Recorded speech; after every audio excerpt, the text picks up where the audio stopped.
네, 김종배의 시선집중 오늘은 추석 특집으로 함께하고 계시는데요.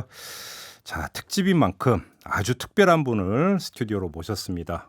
우리 애청자 여러분에게는 구면일 텐데요. 지난 광복절 기억하십니까? 광복절 특집으로 이 친일의 계보에 대해서 쫙 그림을 그려주시면서 일가를 하셨던 분 바로 서혜성 작가를 다시 모셨습니다. 광복절 특집으로 친일의 계보를 내보냈을 때 상당히 화제가 됐었는데요. 그래서 아주 우리 애청자 여러분들의 요청도 많았고 또 우리 스태프도 아주 다시 한번 모시고 싶다 이런 얘기가 많이 있어서 서혜성 작가를 모셨습니다. 어서 오십시오. 네, 안녕하셨습니까? 네, 그동안 잘 지내셨죠? 네. 그때 진짜로 친일의 계보는 보니까 파장이 상당해가지고 네. 기분 좋으시죠? 네. 방송이라는 걸 제가 한 30년 넘게 그 방송 출연을 해왔습니다. 네. 그런데 지난번 방송 내용에서 핵심적인 내용은 사실 친일 문제의 가장 중요한 문제는 교육이다. 그렇죠. 특히 맞아요. 수능 시험은 맞다. 네. 그게 대안이다. 뭐 네. 그 애청자 여러분들이 댓글 많이 달아주세요. 그래서 저는 그 한국사를 바꾸는데 가장 빠른 길은 그 핵심적인 문제를 수능 시험에 자주 내는 거거든요. 맞아요. 그 학생들이 그 공부 안 할 수 없거든요. 좀 별로 좋은 현상은 아니지만 가장 현실적인 방안인 것만은 부인할 수 없다. 네. 이렇게 말씀을 드리고 오늘은 좀 다른 이야기 될 텐데 네. 자 추석 특집인 만큼 네. 한국의 장묘 문화에 대해서 말씀해 주신다고요? 네, 그 뭐 우리가 주로 뭐 추석 되면 그 성묘도 가고 네. 설에도 그렇고 네. 그런데 그런 것들이 우리는 수천 년 동안 이어졌을 거라 생각하는데 사실은 그렇지 않고 굉장히 근대적인 행위일 수 있다. 그래요? 근데 그 근대란 네. 그 우리가 원했던 근대가 아니고 네. 식민지 문화 속에서 형성됐을 가능성이 아주 높다. 잠깐만 그럼 이것도 일제 잔재가 많다? 네, 정리를 거의 하면? 뭐 비율로 따질 수는 없겠으나 예. 아마 9할 이상은 헐, 일제의 그래요? 잔재 문화로 이렇기 때문에 기왕에 이제 친일 얘기를 했기 때문에 예. 같이 얘기를 해보고 싶은데 이제 김정근 선생님 방금 이제 장묘 문화 그랬지만 사실은 상장례 문화가 맞을 겁니다. 정확하게는. 그렇겠네요. 왜냐하면 상례라는 것은 어떤 분이 돌아가시고 나서 하는 일련의 과정을 상례라고 그러는 거고 흔히 말해서 초상이라고 초상 그러는 거죠. 치른다 이런 네네. 장례라는 것은 매장에 관련된 그러니까. 그리고 그 무덤까지 포함된 네. 아마 그런 게 이제 상장례라고 종합적으로 얘기할 수 있지 않을까 싶은데요. 네. 흔히 이제 그걸 요새 와서는 장묘 문화 이렇게 얘기하고 있죠. 아무튼 작가님 앞에서 단어 하나 쓰는 것도 참 힘들다니까. 잘못했습니다. 그런데 이 방송이 지금 그 귀향하시는 분들이 네. 재밌게 들었으면 좋겠네요. 그러게요. 네. 귀향하니까 작가님은 진짜로 귀향 안 하세요? 네, 저는 이제 부모님 다 서울 살고 계시고 예. 그렇기 때문에 또 하나는 이제 사실 고향에 가도 예. 우리 집이 남아 있는 것도 아니고 사실은 돌아갈 고향이 없는 거죠. 어... 지역으로서 고향은 남아 있지만 그래도 일가 친척이 뭐 사실 그러니까 거기 계속 계실 수는 있잖아요. 네, 그런데 이제 더구나 가게 될 일이 없게 된 게 예. 작년, 재작년 두 해에 걸쳐서 저 흔히 말해 선산이라고 그러지 않습니까? 네. 선산이라는 자리로 도로가 지나가게 됐습니다. 허이고. 그래서 수용됐어요 그러면? 네, 강제 수용되어서 그래서 이제 그분들 조상들의 그 유고를 네. 다시 이제 이렇게 다시 처리해야 되는 그런 상황이 되고 말았습니다. 그러니까 이제 예. 정말 명절 때 고향에 갈 일은 이제 거의 없어진 그렇게 그런 되나요? 상황이죠. 네. 근데 우리 작가님은 제사는 지내세요? 그러니까 아주 지내긴 안 지낸다고 할 수도 없고 지낸다고 할 수도 없는 희미하게 지내는 거죠. 희미하게 지내는 거 이게 뭐예요? 무슨 얘기냐면 예. 아버님이나 이제 그 형님은 제사를 지내시는데 예. 그 제사를 기점으로 해서 많은 사람들이 모이거나 그런 일이 거의 없기 때문이죠.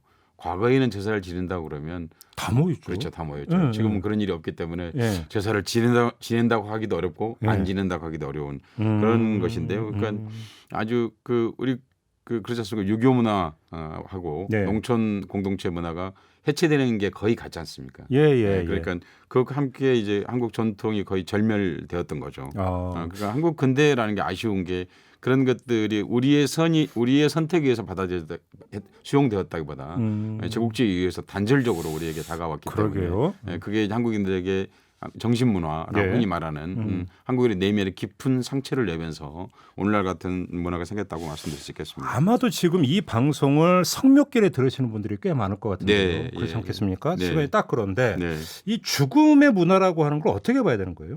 그러니까 죽음이라고 하는 게 그 전통적인 수천 년 동안 이어져 온 한국의 죽음 문화, 상장례 문화, 네. 성묘까지 다 포함하는 거죠. 사실은요.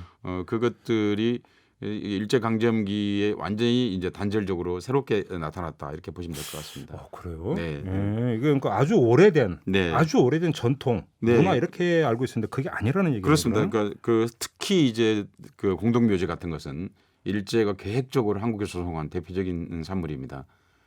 잠깐만요. 그럼 그 전에는 없었어요? 없었습니다. 예, 있었다 하더라도 이런 형태의 것은 아니었고요. 아니 뭐 양반들이야 뭐 자기 땅 있고 네. 산산이 있으니까 뭐 거기에 모신다 치더라도 네네. 일본 그러니까 저기 뭐 양반이 아닌 분들이야 땅떼기 하나 없는 경우가 상당히 많이 있었고 네, 그럼 네. 공동묘지로 모실 수밖에 없겠다라는 생각도 드는데 그게 아니었다는 거예요. 그건 아니었습니다. 조선시대 때는 사실은 이제 평민들도 예. 산에 묘지를 쓸 수 있었습니다. 그래요? 예, 근데 그 묘지 크기를 때로는 어떤 왕 때는 제한하고 예. 근데 묘지를 참 규정하기 어려웠던 게 그럼 그 산이라고 하는 게 요즘 개념으로 국유지인데 네, 국유지 산에 국유지 쓸 수 있었습니다. 그래요? 그러니까 예. 조선은 제사국가 있지 않습니까? 예. 제사국가 있기 때문에 특히 상장례를 중시했습니다.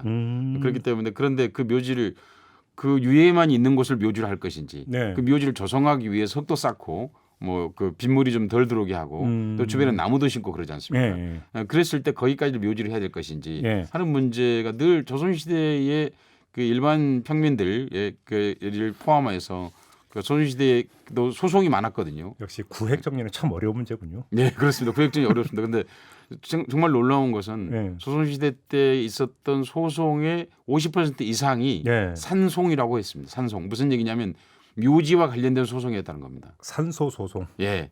그걸 이제 조선시대 표는 산송이라고 합니다. 산소와 관련된 소송이었다는 겁니다. 그러니까 절반이? 예, 네네. 절반 이상입니다. 오호. 제가 정확한 수치를 제가 가져오진 않았는데 네네, 절반 네. 이상. 그 무슨 얘기냐면 그 왜 그런 일이 생겼냐면 묘지라는 이름으로 국유지를 점령하는 거죠. 예. 왜냐하면 그 무덤을 쓰라고 하지 않을 수는 없으니까요. 그러니까 국가는 그걸 줄이라고 하고 예. 그런데 국가가 마음껏 줄이라고 하기도 어려웠어요. 예. 왜냐하면 그게 조선이 이 제사국가였기 때문에 네. 그 크기를 얼마나 하는가 하는 문제가 참 민감하고 어려운 문제였습니다. 그러니까 국가는 늘 그 일반 시민들하고 부딪히는 과정이었고 그 과정에서 네. 국유지를 잠식하는 그런 일들이 있었기 때문에 계속해서 소송이 많이 제기되었습니다. 지금 이제 그 조선 얘기를 시작을 하셨으니까 한번 이 질문부터 좀 드려봤으면 좋겠는데 네. 조선은 유교 국가였고 네. 유교 국가면 우리가 이제 제일 먼저 떠오르는 건 3년상 아닙니까? 그렇죠. 예. 근데 그 3년상이라는 게 공자가 만든 건데요. 예. 공자가 3년을 지내라 예. 이렇게 말하지는 않았습니다. 공자는 그런 사람이 아닙니다. 공자는 표현들이 굉장히 메타포를 그러면 3년상은 어디서 온 거예요? 메타포를 잘 사용하는 그런 사람이었거든요. 그러니까 예. 공자 말이 예. 평어가 아니기 때문에 사실 논어를 읽기가 불편한 겁니다. 해석 여지를 엄청나게 나죠. 그렇죠. 그러니까 그래서 후학들이 먹고 살 길을 열어놨다. 그죠. 좋으신 말씀이네요. 그러니까 그래서 그 공자 말의 진짜 뜻이 무엇이냐 하는 논쟁이 분분하죠. 그렇죠. 예, 이게 몇 가지 이유가 있는데 예. 공자가 그런 그 광의적 표현을 많이 썼다는 거고 또 하나는 이제 그때 사용했던 단어의 숫자하고 예. 그 뒤에 쓰는 단어의 숫자가 다르기 때문에 그렇죠. 예, 공자 시대는 그렇게 한자 수가 많지 않았거든요. 그러니까 훨씬 더 집약적 표현이 될 수밖에 없었습니다. 그렇겠네요. 예. 나중에 이제 언어가 좀 더 발전하게 되고 네. 그렇긴 합니다만은 공자가 죽음에 대해서 아주 근사한 표현이 네. 논어 태백편에 나와 있습니다. 어떻게 나와 있는데? 지금 한자말을 한글로 풀면 이런 뜻인데요. 새가 죽으려 할 때는 그 울음이 애달프고 사람이 죽으려 할 때는 그 말이 선하다. 이게 멋있는데요. 네, 이게 성서고금을 네. 막론하고 예. 죽음에 대해서 이렇게 탁월하게 표현한 것은 거의 없는 명문입니다. 예. 이게 이제 그 조선 시대 한국 고려 말부터 그러니까 한국에 들어온 유교의 상장내 문화의 핵심 골간을 이루는 이데올로기적 표현입니다. 이게 이제 제가 얼핏 들었던 게 이제 임종을 앞두면 사람이 선해진다는 얘기가 그럼 여기서 나오는 그렇습니다. 거군요. 예. 그러니까 그런데 똑같은 논어에 이제 양화편이라는 게 있는데 뭐 네. 그것까지 모르셔도 되겠습니다. 공자 예. 말씀을 생각하시면 될 것 같습니다. 공자 제자 중에 이제 제야라는 사람이 있는데 네. 제야가 이제 공자에게 이 제사를 몇 년 동안 지냈으면 좋겠는가 하는 문제를 이제 공자에게 문제 제기를 합니다. 네. 사실 제야가 제기했던 문제는 1년상으로 하자는 거였습니다. 근데 공자가 이제 묻는 겁니다. 제야에게. 예. 너는 몇 살 때 비로소 어머니 품을 떠났느냐. 예. 그래서 걸어서 밖에 나갈 수 있었느냐. 기준점을 또 그렇게 잡습니까? 네네. 3살입니다. 그러니까 3살 이렇게 답을 하죠. 예. 그러니까 공자의 말이 되게 이렇습니다. 무슨 냐면 공자가 직설법을 사용하는 사람이 아닙니다. 즉답을 안 주는 거고. 예. 그러니까 하나 던져놓고 알아서 네가 해석해. 석가도 그러지 않습니까? 그러니까 그렇고 나서 이제 그러니까 몇 살 대략 한 3년 정도라고 말을 하니까 네. 부모를 떠나보내는 것도 그 정도는 돼야 한다는 겁니다. 부모가 처음 너를 이렇게 세워줬던 것처럼 부모를 떠나보내는 것도 그 정도는 돼야 한다는 겁니다. 굉장히 탁월한 해석이거든요. 그래서 3년상이 시작이 됐다는 그렇죠. 얘기예요? 그거를 이제 사람들이 네. 해석을 한 거죠. 그러니까 3년 정도로 해야겠다. 근데 사실 공자 이 말 속에는 그 어떤 의미도 들어있는 약간 평등 의식도 좀 들어 있습니다. 어떤 점에서? 왜냐하면 가난한 사람은 매장에서 끝나는 거예요. 아주 가난한 사람은. 그렇죠. 예. 근데 부자는 10년상을 지내는 거예요.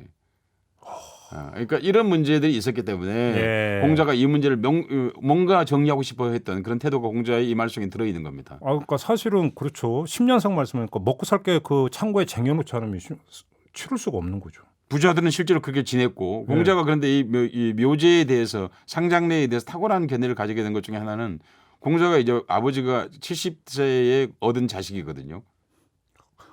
예. 늦둥이 수준이 네, 아닌데? 그 당시 70세라면 지금의 100살이라고 생각하시면 됩니다. 그러니까 근데 싫어요? 싫어합니다. 70세에 공자 얻은 게? 네네. 그러니까 그런데 이제 공자가 그 머리 구조가 두개골 뼈가 하나가 이렇게 층이 져가지고 이름이 공구였습니다. 그러니까 언덕. 예, 이름이 구인 건 저도 들었어요. 예. 그건 머리 모양 때문에 아버지가 그렇게 이름을 붙인 겁니다. 예. 그리고 팔다리가 긴 사람이었는데요. 예. 당연히 아버지가 일찍 돌아가셨죠. 네. 그래서 공자가 소년기 때 요즘 말하면 아르바이트를 했는데 그게 뭐냐면 묘지에서 아르바이트를 했습니다. 그러니까 굉장히 어렵게 살았다 그 말입니다. 묘지기 비슷한 예, 걸 했나 그건 보군요. 아니고 뭐냐면 음악을 연주하거나 예. 하는 것들을 이제 공자가 하게 된 거죠. 예. 그러니까 그렇게 하면서 죽음이란 무엇인가 하는 문제를 아주 신중하게 생각하게 된 계기가 된 거죠. 아하. 그래서 공자가 음악을 아주 좋아했습니다. 공자가 처음으로 편찬한 책이 그래서 시경입니다. 요즘 말로 하면 대중가요 선집 같은 거죠. 그렇죠. 예. 그러니까 음악을 아주 좋아했고 종묘 제략이 탄생하는 것도 그때 이제 공자가 음악을 보니까 어떤 사람은 굉장히 장례 음악인데 밝더라는 거예요. 어떤 사람은 한없이 슬프더라는 거예요. 네. 뭔가 이게 굉장히 안 맞다라고 생각하면서 이제 그런 것들을 정리하게 되는 것이 예. 공자가 하게 되는 그 이유이죠. 아. 그러니까 이제 그런 과정에 공자의 성장기 과정에 형성되었던 것들이 그 유교에 크게 이제 반영되고 있다 이렇게 말씀드릴 수 있고요. 사실은 이제 모든 종교가 가장 중시하는 게 죽음이지 않습니까? 그렇죠. 그렇죠. 그러니까 가령 기독교 같은 데서는 그 영원히 산다. 진짜 세상은 다음 세계에 있다. 내세관을 강조하고. 종교의 성립 요건으로 내세관을 이제 보통 이야기하고. 그렇죠. 석가는 그걸 열반에 든다고 말했죠. 그러니까 그리고 공자는 그보다 훨씬 더 현실적인 거죠. 사람은 죽는데 결국 그 후손에 의해서 제사를 받게 됨으로써 그렇게 된다. 이런 형태로 이제 하게 되는데 공자가 이 부분에 탁월한 견해를 가지게 된 것은 성장기에 하고 무관하지 않다. 이렇게 말할 수 있습니다. 그러니까 3년상 저 같은 경우도 저 어릴 때만 하더라도 저희 고향에서 보면 소상 대상까지 지냈어요. 그렇습니다. 예. 그게 이제 3년상 저거. 그렇습니다. 3년상이죠. 요즘에 이제 뭐 그러니까 소상 대상을 거의 뭐 지내는 경우가 없고. 그러니까 이제 아까 공자의 말씀을 제가 드렸었는데 그 죽음의 문화에 대한 어떤 평등성을 부여하고자 했던 그 태도는 높이 살 필요가 있다라고 생각이 듭니다. 그런데 왜냐하면 죽어서는 소용이 없길 바랬던 거죠. 그게 맞는 거죠, 사실. 굉장히 중요한 겁니다. 그럼요. 그런데 지금 현재 우리는 죽어서 서열이 있죠. 대표적으로 국립묘지 같은 경우를 예로 들을 수 있는데요. 그렇죠. 뭐 다들 아실 만한 내용인데 현충원에 아무나 묻히는 거 아니고. 그렇습니다. 뿐만 아니라 사병은 한 평 정도의 크기에 들어가고요. 장군 묘역은 따로 있고. 장군 묘역은 8평 정도로 그러니까요. 되어 있습니다. 그러니까 대통령 묘지는 더 말할 것도 없고요. 그렇죠. 그러니까 그것을 거부한 유일한 사람이 최명신이라고 하는 군인이었습니다. 최명신 장군이 사병 묘역에 자기 묻히고 싶다. 그걸 계기로 해서 이제 사병 묘역과 그 장군 묘역을 구분하지 않기로 그렇게 이제 결정이 되긴 했습니다만은 사실 죽어서도 서열이 있다고 하는 것은 마치 그 사람들에게 조국의 크기가 다른 것 같이 느껴지는 거지 않습니까? 네네. 그러니까 살아서도 서열이 있었는데 죽으면서까지 서열을 주는 것은 사실 그건 불행한 일이죠. 그런데 지금 유교 얘기를 했으니까 잠깐 그 불교로 가가지고 어찌 보면 우리나라는 불교 역사가 더 길잖아요. 네네. 그러니까 유교는 매장이죠 보통. 그렇습니다. 근데 불교는 화장이잖아요. 그렇습니다. 그러니까 그 오랜 동안 사실 신라 이후에 그 화장이 상당 부분을 차지했다. 화장이 다 했다 이렇게 말씀드릴 수는 없는데 상당히 부분을 차지했다. 특히 고려 때는 널리 화장이 유행했다고 볼 수 있습니다. 그렇죠. 그런데 이제 신진사대부란 게 뭐냐면 고려의 지배계급 내에서 새로운 이데올로기를 수용한 사람들을 신진사대부라고 그러지 않습니까? 그렇죠. 그러니까 그 사람들이 난데없이 나타난 게 아니고 이성계, 뭐 정몽주 이런 사람들이 신진사대부들인데 그 사람들이 다 유학자들이거든요. 그러니까 고려의 지배 이데올로기는 불교였죠. 그렇죠. 당연히 상장례는 그러니까 화장이 주류를 이루었죠. 그다음에 그럼 묘소, 산소라고 하는 것도 그렇게 많지는 않았을 거예요. 그렇죠. 지금하고는 달랐죠. 그러니까요. 지금 개념으로 말하자면 납골 같은 걸 했던 거죠. 그러니까. 그렇죠. 그리고 그런다고 해서 다 화장을 했다는 뜻은 아닙니다. 그런데 이제 그 화장을 금하는 그 공양왕이 되면 공양왕이 누굽니까? 이미 이성기가 그 위화도 해군을 한 이유를 얘기하는 것입니다. 그때 되면 이제 신전 사대부들이 상소를 계속 올립니다. 그러니까 상소에 대해서 좀 이해하실 필요가 있는 게 상소라는 게 말을 못해서 임금에게 올리는 게 있고요. 네. 대부분 그렇게 이해하는 그게 아니고 네. 이미 임금이 알고 있는 내용을 여론이라는 이름으로 올리는 거죠.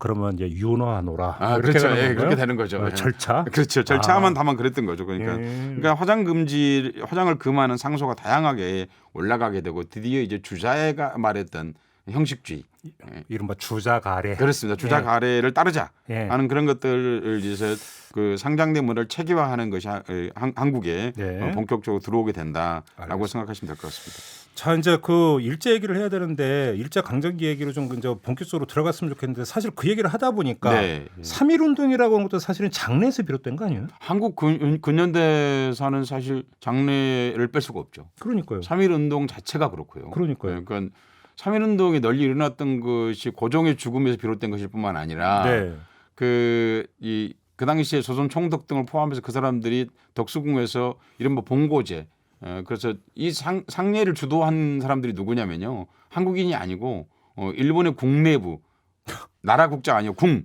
팔레스를 얘기하는 겁니다. 그러니까 이제 일왕 일왕 왕실 그렇습니다. 관리에 들어가는 그 사람들이 장례를 주도했고요. 그리고 그랬어요? 고종은 죽어서 한국 귀신이 되지 못했죠. 굳이 말하면요.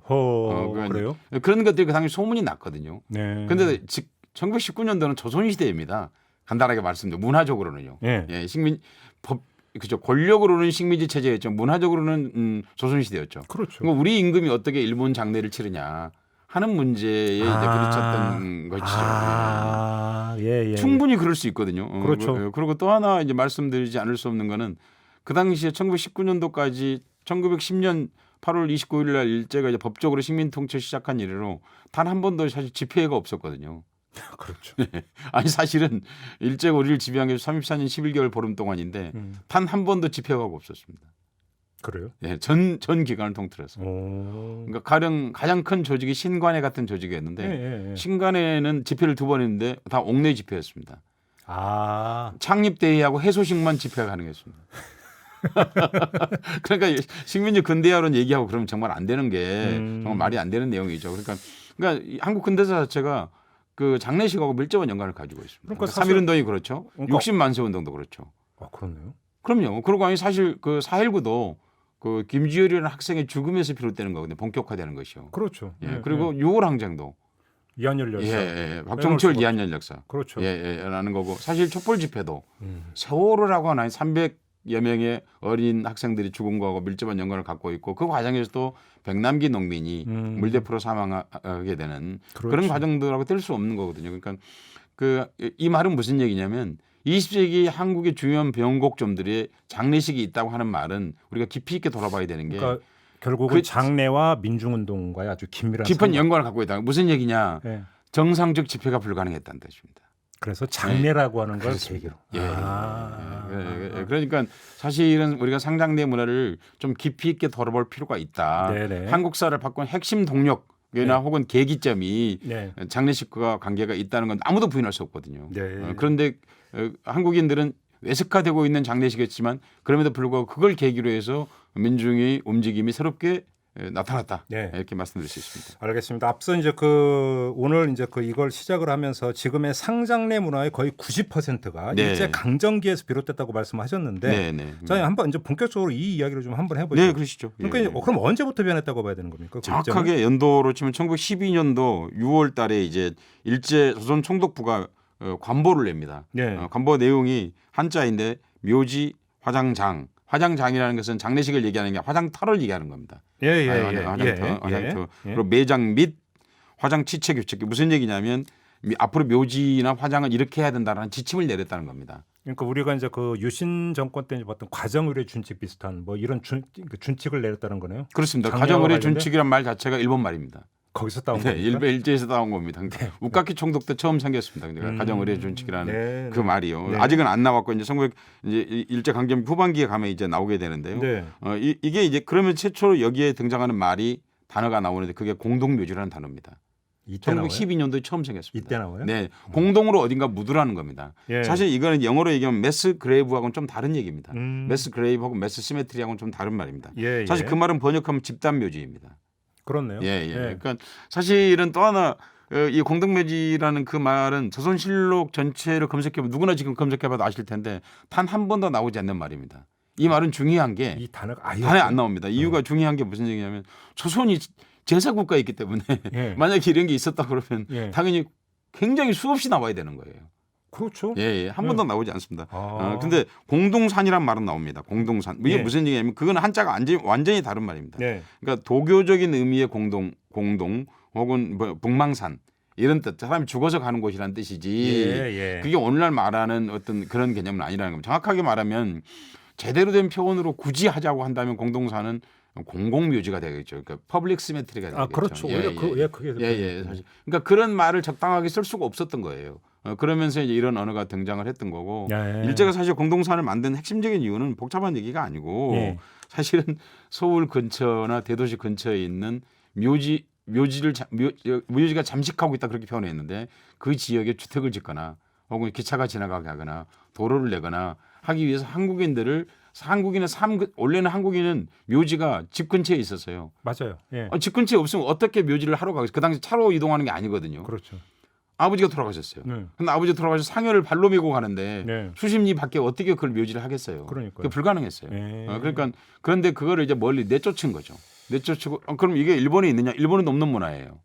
이게요? 예, 한국에 공동묘지가? 요구한 거예요. 오. 한국에다가 이 요구를 한 거죠. 그래서 한국인들의 전통도 파기할 겸 네. 그리고 도심에서 그들을 쫓아내어서 토지도 수용할 겸. 토지를 수용하는 게 목적이었던 겁니다. 아. 핵심적인 목적은 일제 식민지 토지 경영 사고에서 나오게 된 게 오늘날 그래서, 우리가 알고 있는 그 공동묘지다. 토지를 수용하기 위해서 묘소를 그냥 몰아버린 거군요. 그렇습니다. 한국으로. 그러니까 한국인들 거기에 강력하게 사실 저항을 했습니다. 그러게요. 예. 그럼 어떻게 됐어요? 이게 강제 총독부에서 강제로 시행에 들어간 겁니까? 시행에 들어갔죠. 그런데 한국인들이 거기에 이제 강력하게 저항을 했죠. 그렇겠죠. 예, 예. 예. 더러 죽는 사람도 있었습니다. 우리 조상 묘지를 왜 네가 스님 아니를 너네가 뭔데 결정하느냐. 예, 예. 그런 저항에 당연히 부딪혔죠. 당연히 있겠어. 예, 예. 그래요? 네. 야, 그러면 진짜로 이렇게 하면서 그 기존의 그 묘가 파헤쳐져 가지고 네. 공동묘지로 그냥 다 몰아버리고 네, 이런 오늘 일이 실제로? 대표적인 게 이제 그 이태원에 그 우리 이 묘지가 있었는데요. 조그만 묘지죠, 그러니까요. 이태원에? 네네. 예. 그렇죠. 우리 지금 상상이 안 되잖아요. 우리는 뭐 망우리. 네, 근데 유관순 열사가 거기 묻혀 있었던 거예요. 아, 그랬나요? 네. 근데 그 유관순 열사 묘지를 가령 대표적으로 파헤쳐 가지고 자기들이 갖다 버려버렸죠. 그래서 유관순 열사 묘지가 없는 거예요. 지금 당인리 발전소가 예. 있는 자리, 지금 발전소도 아닙니다만은 저 합정. 예, 합정에 예. 거기도 원래 말하자면 조선시대에 조그만 집단 묘지가 있었죠. 아, 그래요? 그것도 파헤쳐서 자기들이 화력 발전소를 만든 거죠. 이제 이해 가시잖아요. 네. 그러니까 그리고 또 하나 어디 있었냐면 아현동에 있었거든요. 네.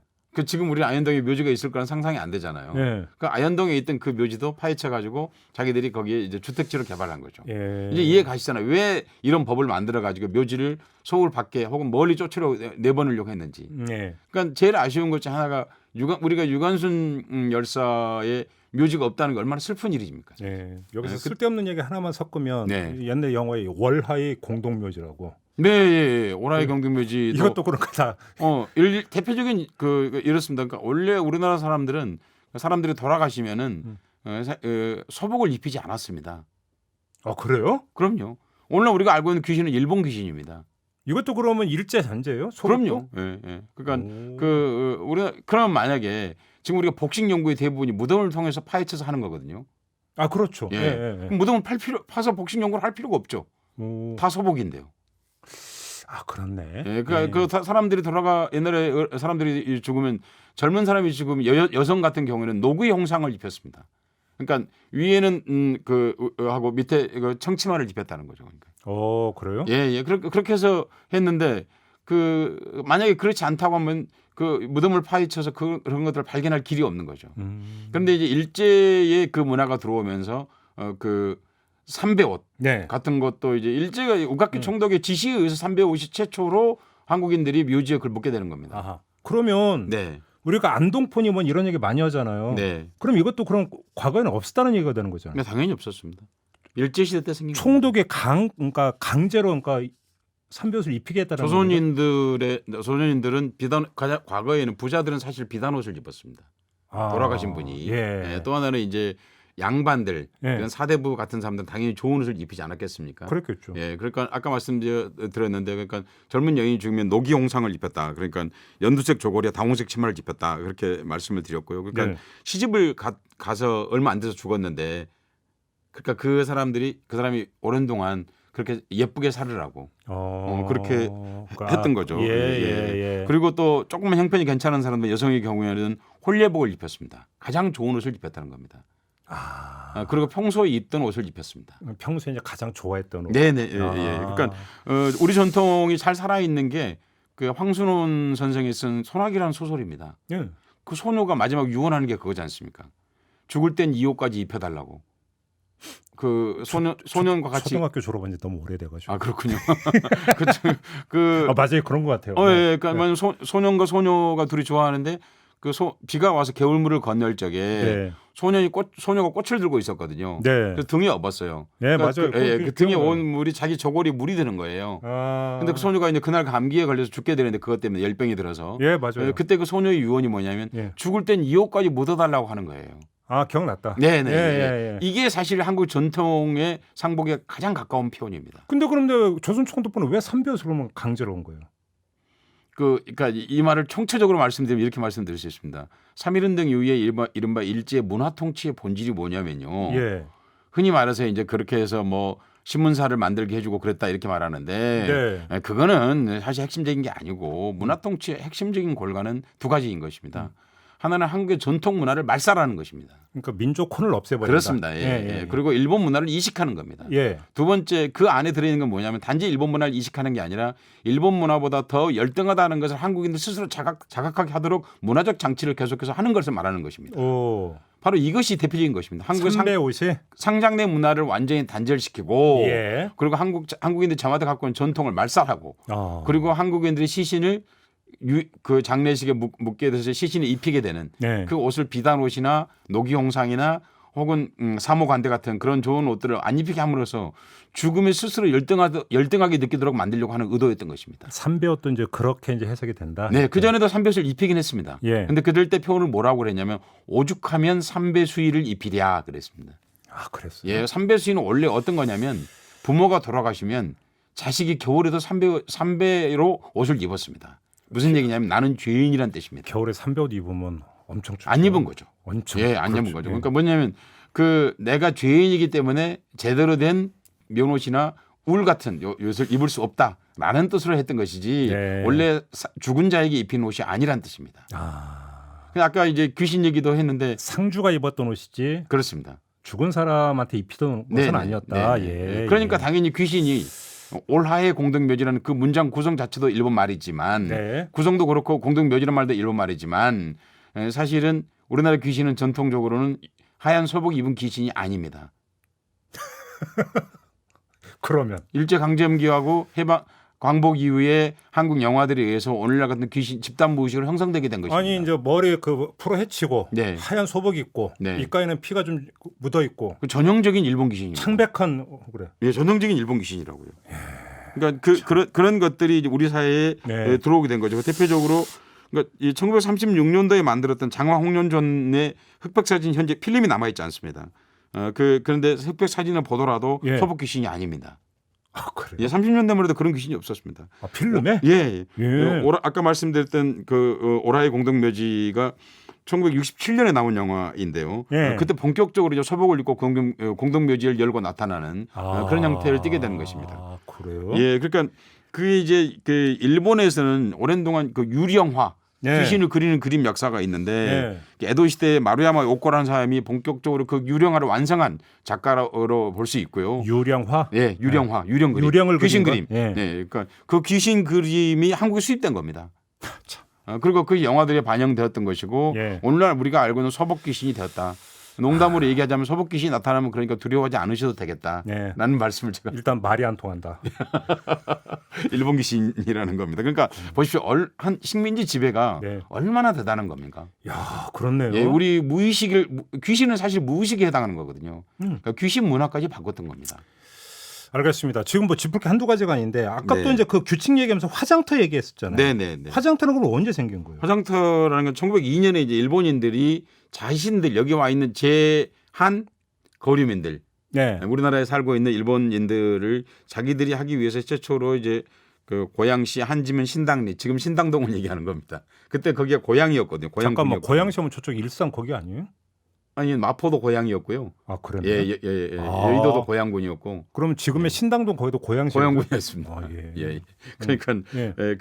그러니까 거기에 최초로 이제 화장터가 생겼고요. 예. 1907년이 되면 이제 만리제도 하나가 생기고요. 말리자가 저기 이제 공덕동에서 그렇습니다. 넘어가 예, 서울역 올라가는. 넘어가는 네네. 그, 예. 그리고 이제 1930년대가 되면 대부분 한국인들이 지금 기억하고 있는 홍제동 화장터.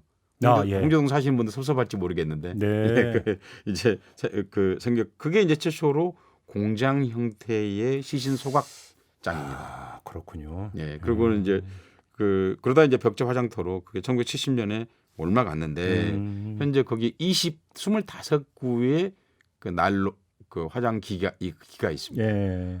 전 세계에서 가장 숫자가 많은 음. 그 화장 기기입니다. 아. 그게 무슨 얘기냐면 공장형으로 한국인들이 저승으로 떠나가고 있다. 네네. 라는 말씀을 드릴 수 있겠습니다. 그렇게 되는 거군요. 네, 근데 정말 이 시간에 방송에 얼마나 시간이 남았는지를 잘 모르겠지만 네네, 계속 말씀해 꼭 드리고 주십시오. 싶은 말씀은 예. 정말 그 장례식장에서 안 해야 될 몇 가지를 꼭 말씀드리고 싶은 게 사실 있습니다. 네. 그중에 첫 번째는 사실 완장입니다. 상주도 이렇게 차잖아요. 예. 그 조선시대 그것도 일제 잔재예요. 조선시대 우리가 완장이 있을 리가 없지 않습니까? 그렇긴 하죠. 예. 예. 우리가 완장을 들게 된 그 역사가 음. 사실 일제가 3.1운동이나 이런 것들을 겪으면서 예. 장례식을 두려워했습니다. 근데 사람들이 모이니까. 네. 아, 왜냐하면 많이 모를 수 있는 유일한 근거. 막을 수도 없잖아요. 막을 수가 없죠. 그렇죠. 내가 누구 돌아가셔서 거기 모인다는데. 그러니까요. 그래서 그 장례를 진행하는 사람들에게 이게 지금 그 데모가 아니다. 네가 책임져. 예, 집회가 아니다라는 것을 멀리서 봐도 알 수 있도록 하기 만약에 위해서. 걸리면 너를 주동으로 처벌할 거니까 주동 표시. 이게 그렇습니다. 완장이었어요? 예. 정말? 네. 예. 그게 이게 참 슬픈 일입니다. 그러니까 그 문화가 지금까지 이어서 지금까지도 남아 있는 거죠. 아. 그리고 또 하나 정말 뺄 수 없는 안 했으면 그럼에도 불구하고 하고 있는 것 중에 하나가 이제 그 상장이라고 한자로 부르는 리본이죠. 네네. 리본도 사실은 일제에서 나온 대표적인 유산이고요. 잠깐만 국화는 그럼 어떻게 되는 거예요? 네, 국화는 사실 우리는 원래 장례식에 그 생화를 사용하지 않았습니다. 그래요? 네. 그래서 이 상여꽃 같은 거 말고는 꽃을 사용하지 않았습니다. 아, 상에 다는 꽃은 보통 이제 그러니까 종이나 이런 걸로 종이꽃입니다. 조화죠. 예, 조화이죠. 예. 이거 생화가 처음 나와 있는 거 제가 이제 자료를 찾아서 알게 되었는데 하도 제가 궁금해서 자료를 찾아봤는데 네. 그 1926년도 순종 장례식 국장이죠. 네. 거기에 그 생화 조화 예. 꽃다발이 쭉 있는 거를 사진이 남아 있는 거를 확인할 수 있었습니다. 거긴 근데 가만히 생각을 해봐도 이래서 한겨울에 만약에 돌아가시거나 이러면 생활을 쓰고 싶어도 못 쓰는 거잖아요. 어차피. 불가능하죠. 불가능하죠. 그러니까 우리가 재밌는 게 그겁니다. 장례에도 꽃을 사용하고 있는데 그 졸업식에도 꽃을 사용하지 않습니까? 꽃 한 답을 들고 가죠. 예, 그러니까 그게 참 조금 이상한 문화거든요. 노래 때문에 그렇습니다. 사실 우리가 2월 달에 졸업을 하는데 꽃이 어디 있습니까? 아, 그런 졸업식 노래가 예. 그게 그 졸업식 노래가 빛나는 졸업장을 졸업장을 타신 언니께 예. 꽃다발을 하나름 선사합니다인데 맞아요. 예, 그 노래 때문에 전달하는 거거든요. 아, 그래요? 아니 2월에 꽃이 어디 있습니까? 상상 눈이 내리는데요. 눈꽃을 주면 모르겠죠. 그렇죠. 예, 다른 나라에도 꽃을 전혀 안 주는 건 아닌데 대개는 그렇지 않습니다. 아, 저는 그냥 축하하면 보통 이제 그 꽃을 선물하니까 뭐 그러면서 생긴 거 아닐까 생각했는데 진짜 그렇네요. 그것도 있지만 제 얘기는 그 노래하고 그리고 그 꽃의 상업화하고 제가 졸업식 얘기를 설명하는 이유가 있습니다. 2월에 그러니까 꽃이 있을 리가 만무죠. 과거에. 그렇죠. 시골에서는 더구나 불가능하죠. 그렇죠. 예, 도시에서는 꽃집이 있으면 그러네. 가능할지 모르지만 제가 이 말씀 드리는 게 뭐냐면 사실은 국화라고 하는 것은 일본 황실꽃입니다.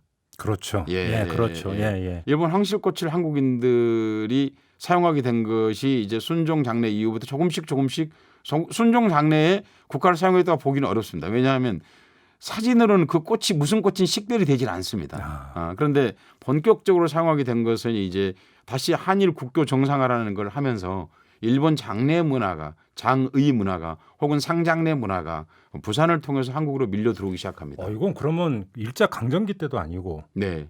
얼마 안 된 얘기네요. 그렇죠. 예. 과거에도 이제 일본인들은 이런 국화를 사용했습니다.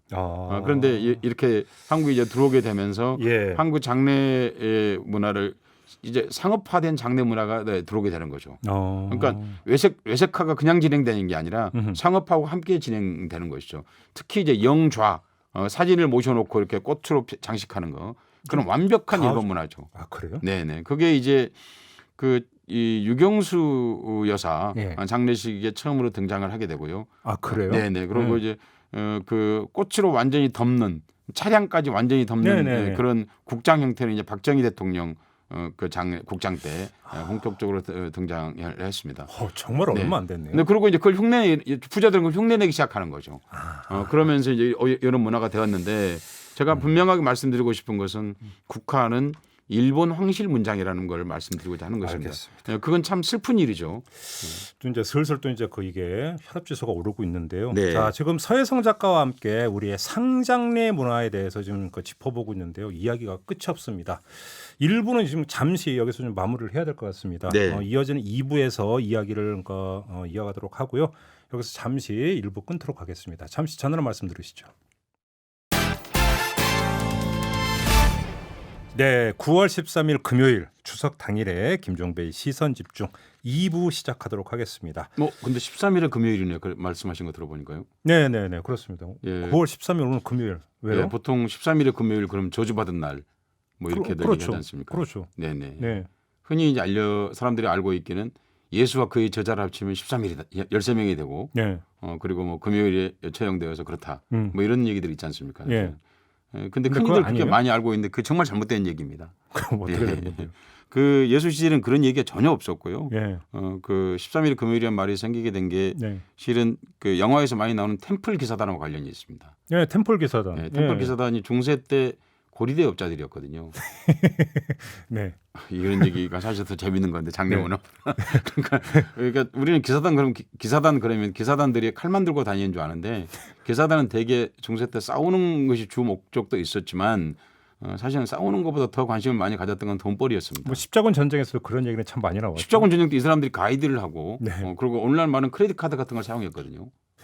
왜냐하면 얘기 너무 길어지면 이거 상장례문화. 아무튼 템플 기사단이 그럼 템플 기사단이 프랑스 국가보다 돈이 더 많았어요. 그러니까 그 사람들을 처형을 하려면 이단으로 처형을 해야 되잖아요. 그렇죠. 그 당시에 근데 교황이 아비뇽에 있었거든요. 그 유명한 아비뇽 요수. 그래서 거기 동의해주게 되는 거예요. 그 템플 기사단을 이제 제거하는데 마침 그날이 1307년 10월 13일 금요일이었던 거예요. 그래서 오늘날 13일 금요일이라는 조지의 말이 생겼습니다. 혹시라도 종교적인 거하고 관련이 있다거나 하는 게 아니라 사실은 거대 금융업자를 국가 권력이 처형하는 과정 속에 생긴 말이다 하는 점을 아시면 될 것 같고 오늘은 추석이니 생일에도 그런 생각하지 마시고 즐겁게 보내시면 되겠다는 말씀입니다. 하여간 모르는 게 없으셔. 하여간 참 방송하고 계시는데 그래서 제가 작가의 꿈을 못 꾸는 게 지금 이런 것 때문이에요. 그렇군요. 아는 게 너무 없어가지고. 아니 무슨 말씀이지? 지금 말씀하신 게 바로 서혜성 작가님이신데요. 서혜성 작가와 함께 추석 특집으로 우리 상장례 문화에 대해서 지금 이야기를 나누고 있는데 지금 우리가 아주 익숙하게 알고 있는 어떤 장례 문화의 거의 대부분의 것들이 일제 잔재거나 내지 해방 이후에 나타난 거지만 외색 문화다. 이렇게 된 거죠. 돌아가신 분 말고는 거의 다 일본 거 아닐까요? 그렇네요. 장례식장에서 지금 영정 모셔놓고 주변에 그걸 영자라고 그러는데요. 꽃으로 전부 다 장식한 것도 그렇고 완장도 그렇고. 그럼 아닌 건 뭐가 있어요? 아닌 거. 그래서 유해 말고는 그러니까 거의 그렇지 않을까. 음식이 한국 거군요. 아니 그러면 예를 들어서 이제 저 어릴 때마다 그런데 장례제 상주가 3배원 있고 2권 쓰고 지팡이 짚고 이거는 어떻게 되는 겁니까? 그게 우리 한국 전통이죠. 그건 우리 전통 맞죠. 그러니까 저는 유교로 돌아가자는 얘기를 하기 위해서 이런 얘기 하는 게 전혀 아닙니다. 그러니까 그 당시 일제 때도 뭔가 그 일본 조선 총독부하고 민간인들이 합쳐서 외색하고 이렇게 식민지를 열등하게 장례식을 만들어내는데 네. 여러 사람들 같이 했던 것처럼 우리도 뭔가 새로운 이 기회에 뭐 영어로 모멘텀 그러는데 네, 뭐 네, 이런 기회에 한번 우리를 돌아보자는 겁니다. 그러니까요. 돌아보고 예.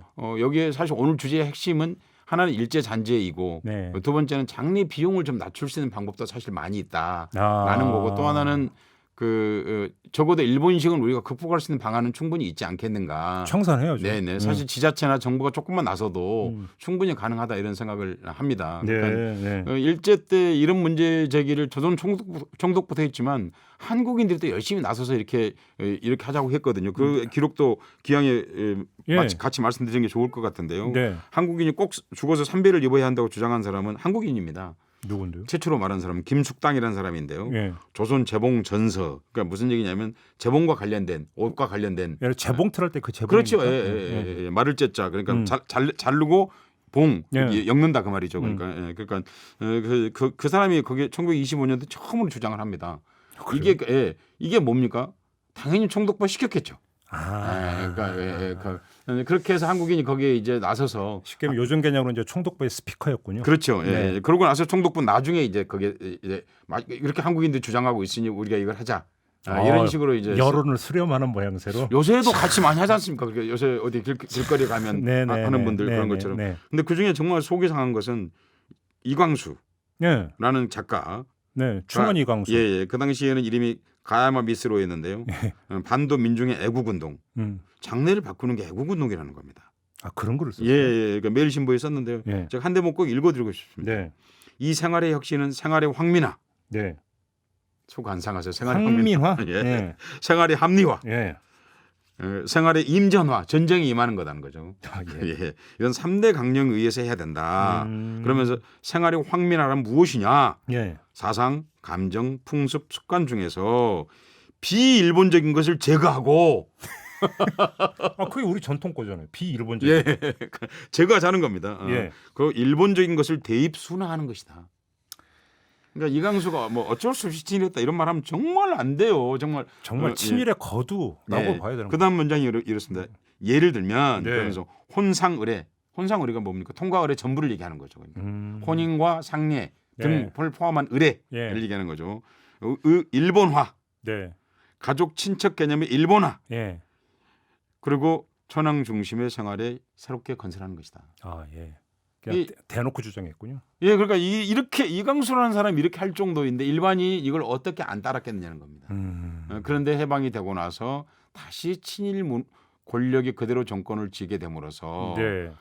뭐 정치 권력만이 아니라 경제 권력, 특히나 사실 경제 권력이 더 큽니다. 네. 오늘 얘기할 시간이 없어서 그렇습니다만 친일 청산 문제에서 저는 꼭 얘기하고 싶은 게 사실은 경제에 관한 문제입니다. 예. 그런데 이제 그렇게 틀어지게 되고 당연히 그러니까 그들의 생활 문화도 그대로 답습하게 됨으로써 그리고 더욱더 심화하게 됨으로써 그러면 해방 후 이야기하니까 저 어릴 때 거의 외우다시피 했던 가정 의례 준칙 이것도 사실은 이제 일본식 표현이라고까지 아까 말씀을 해주셨는데 아니 그 말이 그냥 일본 말입니다. 예. 그 말을 그대로 박정희 정권에 의해서 다시 살아난 거죠. 그 용어가요.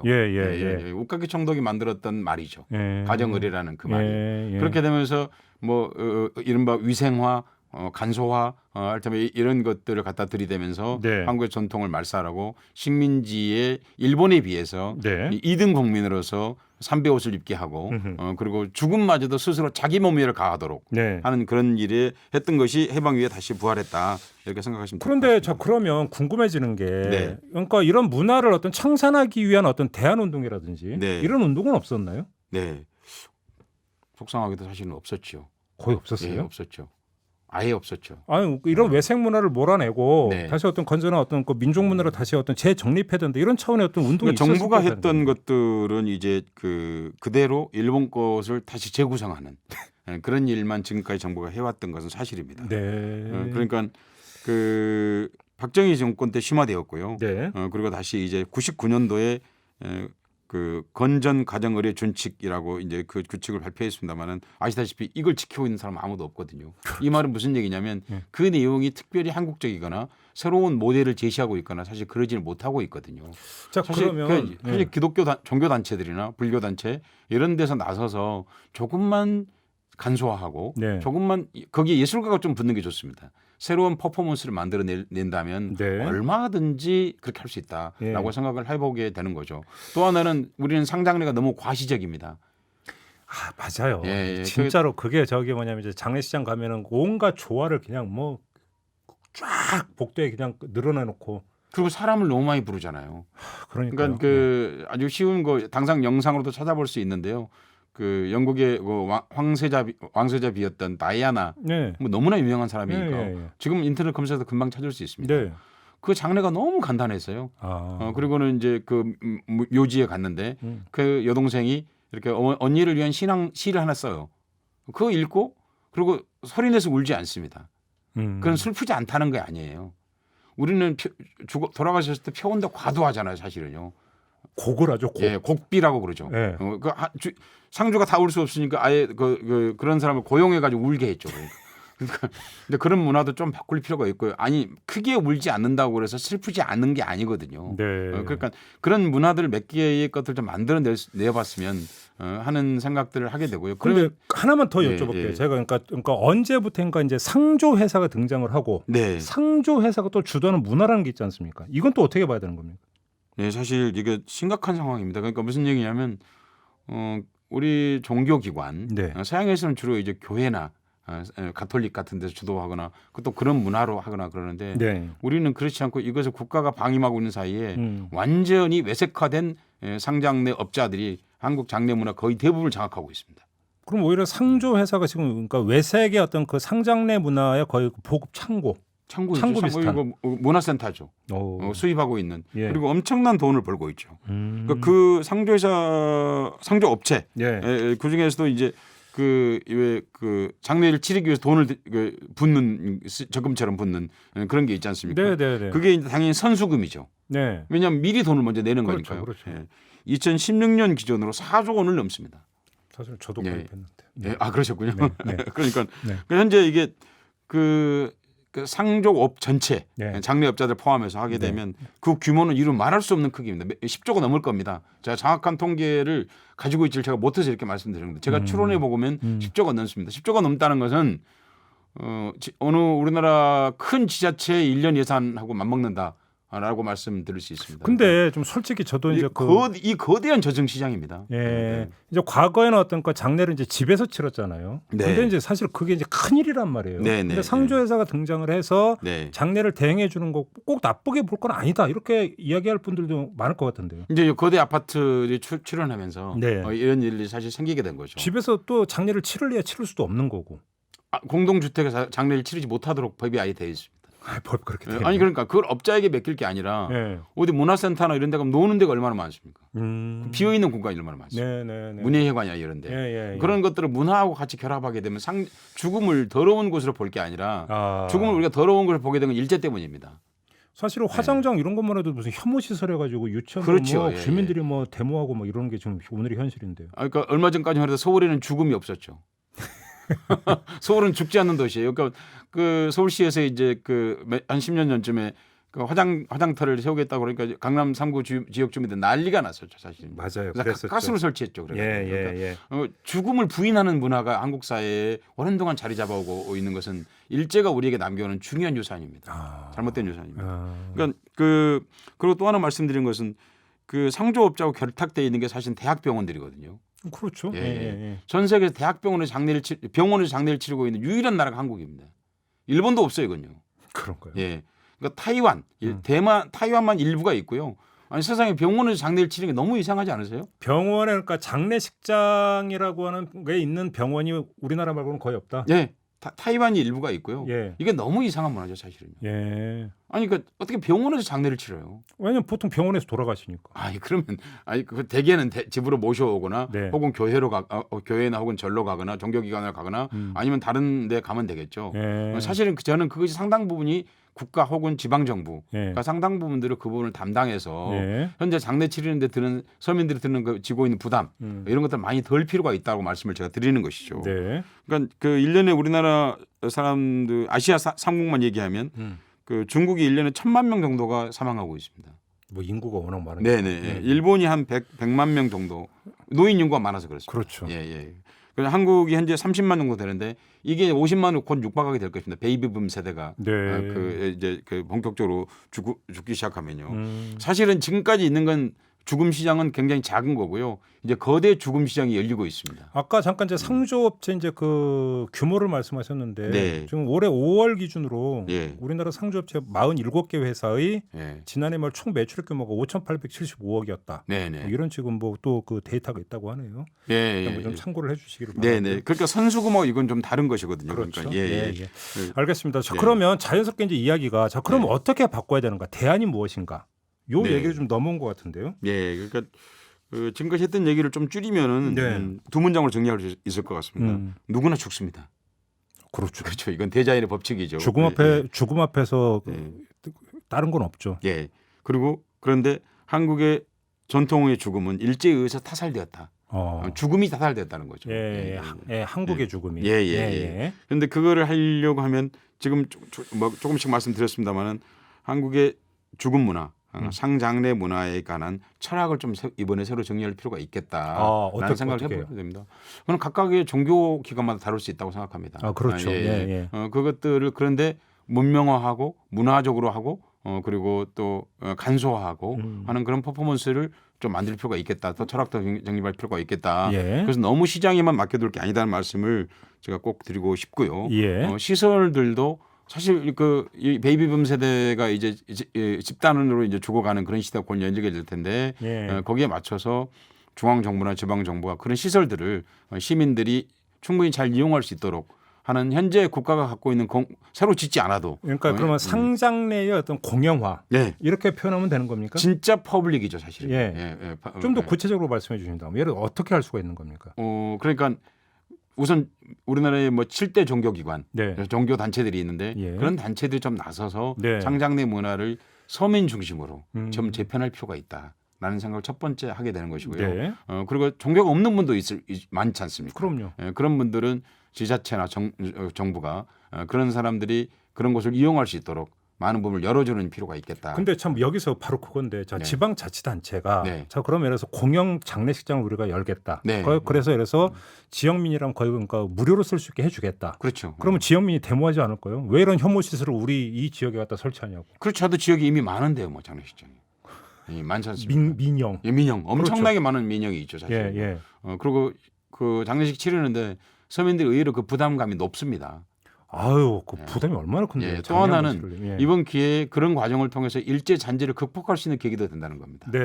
적어도 삼배 옷을 수의를 안 쓴다든지 하는 그런 것들을 같이 시도해 볼 수 있는 것은 역시 지자체나 정부가 개입해야 비로소 가능한 일이거든요. 그러니까 사실 이게 되게 어려운 문제가요. 이 후손의 입장에서 가시는 길인데 이래서 이건 외색문화니까 나는 거부해. 못 하겠어. 그리고 아주 간소하게 하겠다. 쉽지 않거든요. 그러니까 바로 모델 제시입니다. 그러니까요. 10개 정도 모델을 제시하면 되거든요. 문화적 차이, 종교적으로 문화적 차이가 있을 테니까. 그런 좋은 모델들을 뭐 가톨릭, 개신교, 불교, 뭐 무슬림, 뭐 이런 식으로 유교 이런 형태로 다양하게 그 모델들을 제시하면 되는 거거든요. 사실 민간업자들도 그럴 필요가 있습니다. 너무 지금 1세기거든요. 똑같은 방식으로 하고 있고 까만 양복에 완장차고 그리고 비용 지출하는 구조로만 만들어 놓은 거예요. 근데 그걸 좀 극복할 수 있는 것들을 민간업자들도 좀 제시할 필요가 있다. 그러니까 그 공공의 그 상장례 서비스 그리고 시장화된 상장례 서비스들도 한국인으로 죽을 수 있도록 그 상장례 문화를 개선하는 방향으로 좀 이번 추석을 맞아서 이 방송 들으시면서 좀 개선을 해주셨으면 하는 그런 바람을 갖게 됩니다. 그러니까 사실 지금 그 작가님 말씀을 쭉 듣다 보니까 어떤 공영으로 지금 운영되고 있는 게 그 제가 이제 좀 약간 그 지식이 짧아서 그런지 모르지만 화장장 정도 말고는 그러니까 지금 아주 중요한 말씀하셨는데 그렇다면 화장장도 민영화해야죠. 그렇긴 하죠. 근데 왜 민영화하지 않겠습니까? 모든 죽음은 국가적입니다. 그러니까요. 그러니까 아이가 태어날 때 우리가 아이가 태어났는데 왜 특별 일종의 지원금 주고 왜 그렇게 합니까? 어느 병원에서든 다 응급실로 다 처리할 수 있고 비용도 작습니다. 우리가 출생을 왜 장려합니까? 그런데 그 사람이 되게 그 사회 개인으로 살다가도 죽지만 네. 동시에 그 사회에 헌신하고 국가에 헌신하고 죽는 거거든요. 네. 그러니까 죽음이 거룩한 사회가 삶이 거룩한 사회입니다. 네. 죽음이 존중받지 않는데 어떻게 삶이 존중받겠습니까? 그러니까 어느 사회든지 상당되는 중요하다는 겁니다. 네. 어느 사회든지 네. 한국만 그런 게 아니라 문화적 차이가 있을 뿐인 거죠. 그렇죠. 그러니까 그 바로 화장터가 거의 다 국가나 지자체가 운영하는 것처럼 네. 그리고 그럼 뭐 장례식장도 뭐 국가나 지자체가 운영하고 그럼요. 아니 그런 공적 영역과 사적 이 업자들의 영역을 적절하게 같이 할 필요가 있다라는 말씀을 제가 드리는 것이죠. 그런데 주도는 네.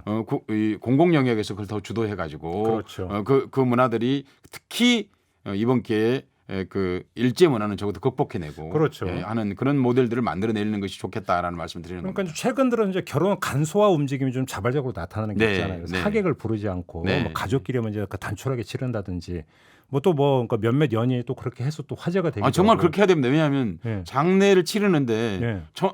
그분이 누군지 상대는 누군지도 모르는데 거기를 가야 하는 게 한국인이거든요. 맞아요. 예, 네. 맞아요. 사실 원래 아는 분이 돌아가셨을 적에 돌아가신 분이 누군지는 모르지만 그분이 다시는 만날 수 없기 때문에 네. 그렇게 하는 거죠. 아니면 아주 가까운 지인. 아니 그 말씀하니까 하나만 제가 여쭤볼게요. 네. 누가 돌아가시면 부고를 돌려요. 네. 그러니까 그 돌아가신 분이 그러니까 내가 아는 사람이 아니에요. 네. 근데 내가 아는 사람에서 뭐 장인일 수도 있고 네. 뭐 친척이 그럼 가요. 네. 가서 또 부조를 해요. 네. 이런 문화는 언제부터 있었는지 혹시 기록이나 문헌이 있습니까? 조선 시대에도 그런 기록은 있습니다. 있어요? 예, 있긴 있는데 그러니까 이제 되게 3일장을 했던 이유 중에 하나가요. 네. 그 당시에는 교통이 발전하지 않았기 때문에 오가는데 시간이 오가는 시간이 걸렸습니다. 네. 또 그 당시 의료가 발전하지 않아가지고 다시 살아날 수도 있었거든요. 그런 경우가 실제로 있었습니다. 뭐 종종 옛날에 뉴스에서 좀 봤어요. 지금은 이제 뭐 한국은 심장사를 기준으로 하거든요. 심장이 멎었을 적에 멎은 걸 이제 심정지 상태. 심정지 상태를 하는데 가령 이제 그럴 수도 있었기 때문이었는데 예. 부고를 한 이유는 10개 마을 너머에 우리 집안과 아주 가까운 집안이 살고 있는 거예요. 그렇죠. 그럴 수 있죠. 부고를 해야 했습니다. 과거에는. 네네네. 반드시 필요했던 거죠. 그러나 이게 개발 독재 시절을 거치면 한국인들이 이 특히 장례를 굉장히 과장하게 인식하게 되었습니다. 그러니까 이 상례에 대해서 그러니까 장례보다는 상례죠, 그죠? 정확하게 말하면. 그러니까 돌아가셔서 사람이 오는 것은 무슨 굉장히 자랑거리인 것처럼 그렇게 생각하는 태도가 그런 갖게 된 거죠, 사실은요.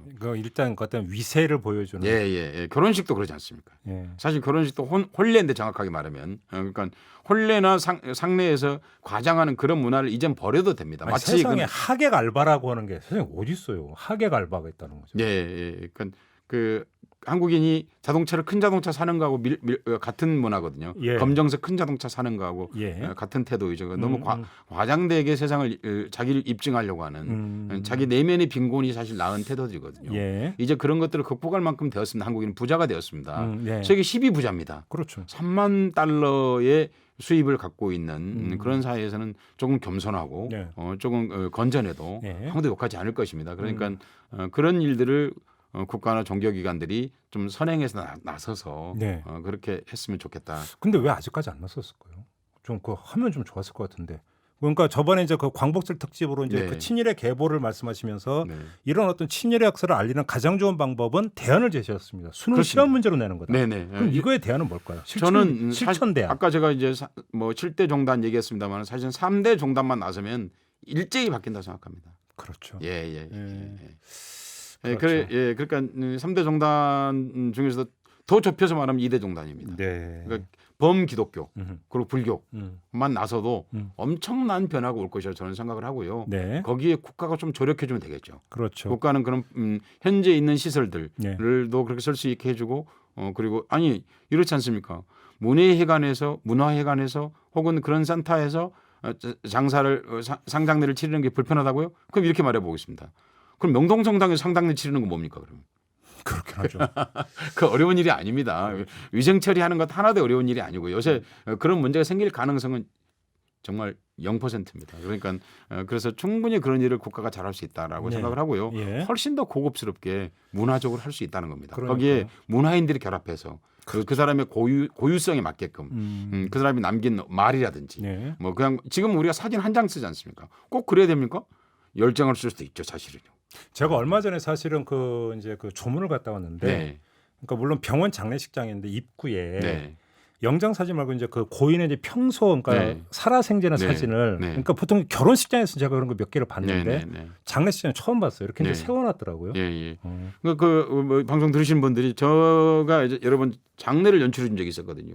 아 그래요? 예, 어떤 분이 돌아가셨을 때 부탁을 해가지고 그런 그 좀 칙칙한 사진은 거의 걸지 않았고요. 예. 살아서 가장 좋았던 모습들을 걸었고 그리고 그 사람이 남긴 그 말들 평소에 무슨 말 자주 했냐 이렇게 물어봤죠 제가요. 고인을 기리는 게 사실은 그런 거죠. 네, 아니 그래서 그걸 그 흔히 만장이라고 네. 할 수 있는 건데 만장이처럼 길게 뽑아가지고 그 사람들이 남긴 말들 요새는 인쇄 기술이 워낙 좋아가지고요 붓글씨처럼 뽑아주거든요. 그렇죠. 예, 그렇게 해서 궁서체라고 예, 있어요. 했고 그것도 녹음 그 사람이 남긴 뭐 그런 녹음 같은 거 녹음도 들려줬고 그 사람들이 너무 그러니까 장례식이 밝아졌어요. 고인을 예. 기리는 게 진짜로 기리는 게 그런 거죠. 이런 일들을 문화예술가들이 같이 결합해서 한다고 한다면 네. 상장내 문화는 충분히 현실에 맞게끔 그리고 훨씬 더 풍요롭게 예. 그리고 또 하나는 뭐냐면 박명록의 이름을 못 쓰게 했어요 제가요. 왜요? 무슨 얘기냐면 반드시 하고 싶은 얘기를 남겨줘라 그랬어요. 아 자기 이름 쓰지 말고. 네네네. 예, 하고 싶은 얘기 예. 남겨주고 그래서 그거를 같이 그거라고 그럽니까? 좋은 시도였네요. 화장할 적에 예. 같이 제가 소각해서 저승에 같이 가져갈 수 있도록 아, 그렇게 했죠. 알겠습니다. 예. 벌써 시간 돼서 마무리를 해야 될 건데 아무튼 상장례 문화의 간소화, 네. 그다음에 공영화 필요한데 그 첩경이 뭐냐면 다른 거 다 관들고 일제 잔재와 외생 문화만 거기서 뽑아서 척결을 해도 네. 간소화된다. 네. 얼마든지 이렇게 뭔가 정리하면 되겠네요. 네, 그 일상에서 그런 것들을 바꾸게 되면 아베가 저렇게 못할 것이다라고 생각하는 겁니다. 이렇게 마무리하고 서혜성 작가와 인사 나누겠습니다. 오늘 그 추석 당일인데요. 귀한 말씀 해주셔서 감사드리고 남은 연휴 잘 보내시기 바랍니다. 네, 고맙습니다. 네. 이슈의 핵심을 꿰뚫는 예리한 시선, 믿고 듣는 진품 시사 김종배 시선 집중.